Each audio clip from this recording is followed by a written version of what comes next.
Olá, tudo bem? Fala, Senhor, hora da palavra, é hora de estudar a Bíblia.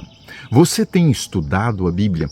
É a palavra de Deus algo que mexe com a sua alma, inunda o seu ser de alegria, como o salmista disse quando ele foi ao templo. Alegrei-me quando me disseram, vamos à casa do Senhor. Alegrei-me quando me disseram, é hora de estudar a Bíblia.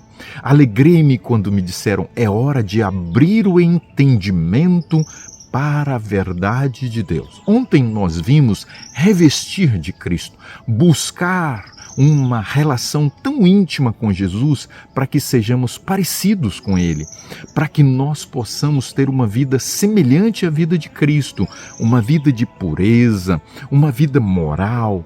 O mundo hoje, com relação à moral, está assim.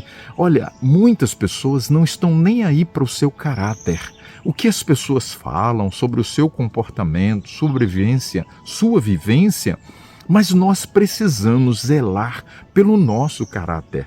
É muito bom ter um bom nome. Quando as pessoas olham para nós, qual é a definição?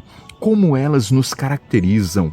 Elas nos caracterizam como pessoas gentis, como pessoas dóceis, amáveis, responsáveis, leais. O mundo caminha hoje moralmente para um caos. Será que nós nos aproximamos do fim de uma era, de uma história de pessoas de caráter? Bom, então agora o nosso segundo tema é entristecer o espírito. Efésios capítulo 4, verso 30. O apóstolo Paulo, no contexto de Efésios capítulo 4 e o capítulo 5, ele vem falando do comportamento, da vivência das pessoas. E no capítulo 4 e o verso 30, ele diz o seguinte: e não entristeçais o Espírito de Deus, no qual fostes selados para o dia da redenção. O apóstolo Paulo fala em Efésios, no capítulo 1 e o verso 13, que quando nós conhecemos as boas novas de Cristo, quando nós conhecemos o plano da redenção e nós cremos e nós abraçamos este plano, nós então agora participamos no processo da obra do Espírito Santo, que se chama o selamento, quando ele vem fazer agora uma restauração, uma renovação de vida.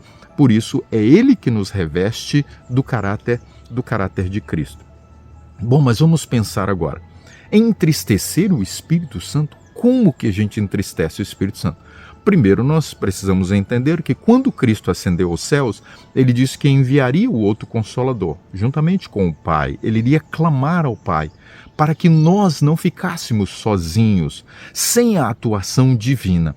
Então, o Espírito Santo veio quando Cristo foi.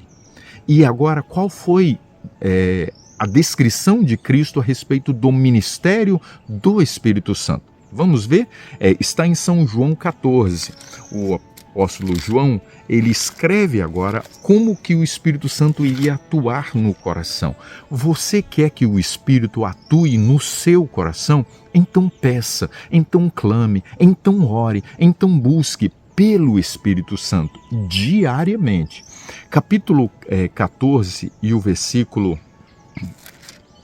26 diz assim: o Consolador, o Espírito, a quem o Pai enviará em meu nome, este vos ensinará todas as coisas. Todo o padrão de vida, de comportamento, de palavras, de intenções e de pensamento, o Espírito Santo, como poder extraordinário de Deus, iria atuar no intelecto. Lembra que nosso primeiro tema, ontem, nós vimos o entendimento? O apóstolo Paulo falou sobre isso. Vou só relembrar para você aqui o verso, capítulo 5 e o versículo 23. E vos renoveis no espírito do vosso entendimento, do intelecto, da mente. Então agora o Espírito Santo diz aqui que ele vai ensinar. Se você deixar ele entrar no seu intelecto, no santuário da sua alma, no seu cérebro, o Espírito Santo lhe ensina, porque o cérebro é a capital do corpo. É quem conduz a nossa vida, nossa postura e nosso comportamento. Então o Espírito Santo ensinaria tudo o que nós precisamos saber. todas as coisas. E agora, então, no capítulo 16 e o versículo 13, diz que ele guiaria na verdade, toda a verdade que fosse ensinada. Capítulo 16, o verso 13. O Espírito da verdade vos guiará a toda a verdade. É Ele que nos condiciona à obediência. É Ele que nos conduz a obedecer a verdade, a palavra de Deus que nos foi ensinada. Essa missão do Espírito, parcial, porque tem uma obra muito maravilhosa do Espírito para fazer. Capítulo 16, o versículo 8. Quando Ele vier, convencerá o mundo do pecado, da justiça, do juízo.